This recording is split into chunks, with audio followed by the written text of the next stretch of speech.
अध्याय 2। गोवा में खून का सौदा इमेज 1। शुरुआत।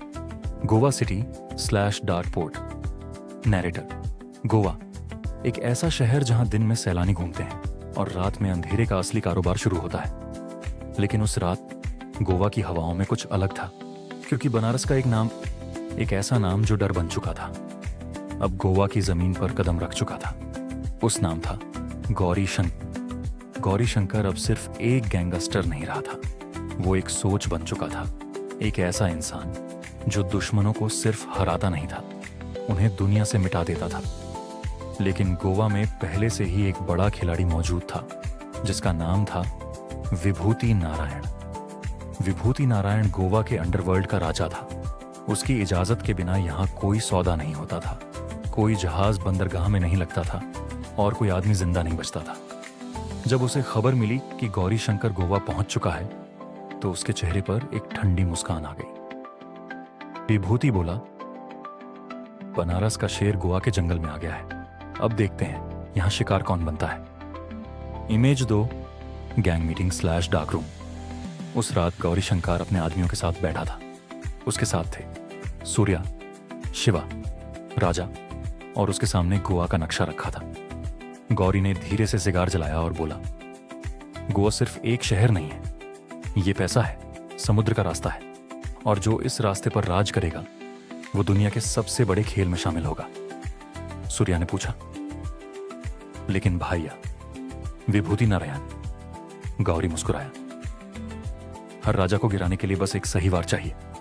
फिर गौरी ने सूर्या को देखा और बोला, गोवा की सड़कों पर डर फैलाना शुरू करो, ऐसा डर कि लोग विभूति का नाम भूल जाएं और सिर्फ एक नाम याद रखें, गौरी शंकर। सूर्या की आंखों में खून उतर आया। उसने सिर झुकाया और बोला, समझ गया भैया। Image 3। Violence slash dark street slash gang attack. उस रात गोवा में कुछ ऐसा हुआ जिसकी किसी ने कल्पना भी नहीं की थी।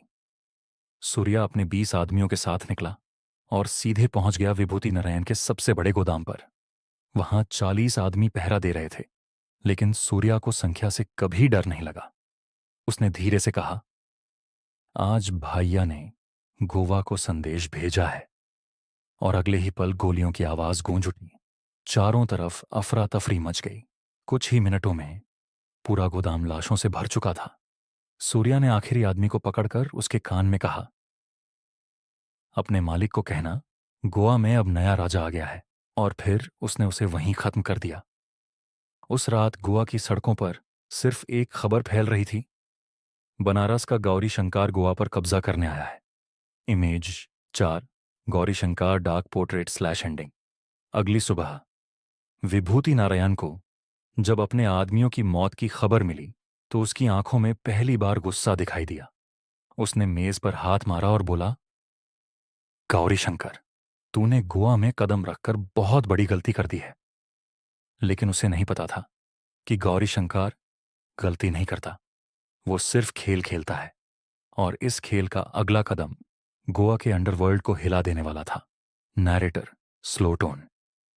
लेकिन असली तूफान अभी बाकी था, क्योंकि गौरी शंकर अब सीधे विभूति नारायण से टकराने वाला था।